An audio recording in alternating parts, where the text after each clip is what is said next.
শিক্ষামূলক ভ্রমণ তৃতীয় বর্ষ 6 ও 7 সেপ্টেম্বর 2025 শনিবার ও রবিবার। মামা ভাগ্নে পাহাড়ের মূল আকর্ষণ বিশাল বিশাল শিলার আকৃতি এবং তাদের অদ্ভুত অবস্থান। কিভাবে একটি পাথরের ওপর আরেকটি পাথর। প্রথমে কাখরদা নারায়ণ চন্দ্র প্রাথমিক বিদ্যালয়ের পক্ষ থেকে অনেক অনেক শুভেচ্ছা জানাই। মামা ভাগ্নে পাহাড়, হেতমপুর রাজবাড়ি, বক্রেশ্বর, শান্তিনিকেতন ও তারাপীঠ। মামা ভাগ্নে পাহাড়ে ঘুরতে গেলে টের পাবেন চারদিকে মায়াবী রহস্যের পরিবেশ, নিস্তব্ধ বাতাবরণ, জনসংখ্যা খুবই কম, প্রাণের চিহ্ন বলতে সুদূর পাহাড়ের নিচে চড়তে থাকা পশুর দল এবং তাদের পালক রাখাল। রয়েছে আরেকটি দর্শনীয় স্থান হেতমপুর রাজবাড়ি।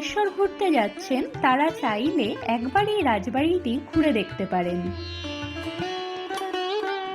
আমরা সবাই হেতমপুর ভারতের পশ্চিমবঙ্গ রাজ্যের বীরভূম জেলার সিউড়ি মহকুমার একটি বৃহৎ গ্রাম। এটি দুবরাজপুরের নিকটে অবস্থিত। গ্রামটি রয়েল এবং ঐতিহাসিক বিখ্যাত। রাজবাড়িটি একটি দুর্গের আকারে 999টি দরজা নিয়ে নির্মিত হয়েছিল, যার ফলে নাম হয়েছিল হেতমপুর হাজারদুয়ারি। স্থাপত্যশৈলীর বিভিন্ন স্টাইলে হেতমপুরে রয়েছে অনেক আকর্ষণীয় পোড়ামাটির মন্দির। রয়েছে আরেকটি দর্শনীয় স্থান বক্রেশ্বর, 51টি শক্তিপীঠের মধ্যে একটিতে হিসেবেও বিখ্যাত, যেখানে আদিশক্তির উদ্দেশ্যে নিবেদিত একটি মন্দির রয়েছে। সূর্যকুণ্ড, সূর্য মানে সূর্য। এই ঝর্ণার জলের তাপমাত্রা 61°C, শ্বেতগঙ্গা, রুক্ষকুণ্ড এবং অমৃতকুণ্ড। এই উষ্ণ প্রস্রবণগুলি বেশ কয়েকটি দীর্ঘস্থায়ী রোগ নিরাময়ের জন্য পরিচিত এবং তাই বিপুল সংখ্যক ভক্তের কাছে আকর্ষণীয়। বক্রেশ্বর হলো 51টি সতীপীঠের মধ্যে একটা থেকে বীরভূম জেলার পুরনো দিন। আপনাদেরকেও একবার আসতেই হবে বক্রেশ্বরে উষ্ণ প্রস্রবণে স্নান করার জন্য।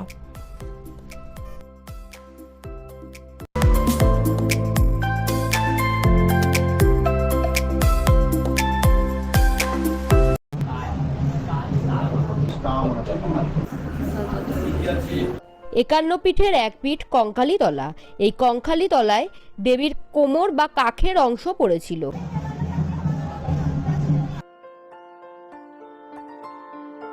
সদর শহর সিউড়ির দূরত্ব 23 কিলোমিটার, আর শান্তিনিকেতন প্রায় 45 কিলোমিটার দূরে।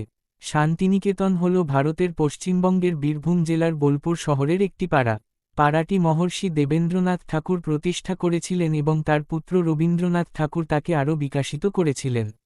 এখানে বিশ্বভারতী বিশ্ববিদ্যালয় অবস্থিত। রবীন্দ্রনাথ ঠাকুর কর্তৃক বিশ্ববিদ্যালয় প্রতিষ্ঠা এবং সেখানে তার অবস্থানের ফলে শান্তিনিকেতন একটি বিশ্ববিদ্যালয়ের শহরে পরিণত হয়। তারপর তারাপীঠ পশ্চিমবঙ্গের বীরভূম জেলার রামপুরহাট শহরের কাছে অবস্থিত একটি ক্ষুদ্র মন্দির নগরী। এই শহর তান্ত্রিক দেবী তারার মন্দির ও মন্দির সংলগ্ন শ্মশানক্ষেত্রের জন্য বিখ্যাত। হিন্দুদের বিশ্বাসে এই মন্দির ও শ্মশান একটি পবিত্র তীর্থক্ষেত্র। এই স্থানটির নামও এখানকার ঐতিহ্যবাহী তারা আরাধনার সঙ্গে যুক্ত। দুদিনেই বেড়াতে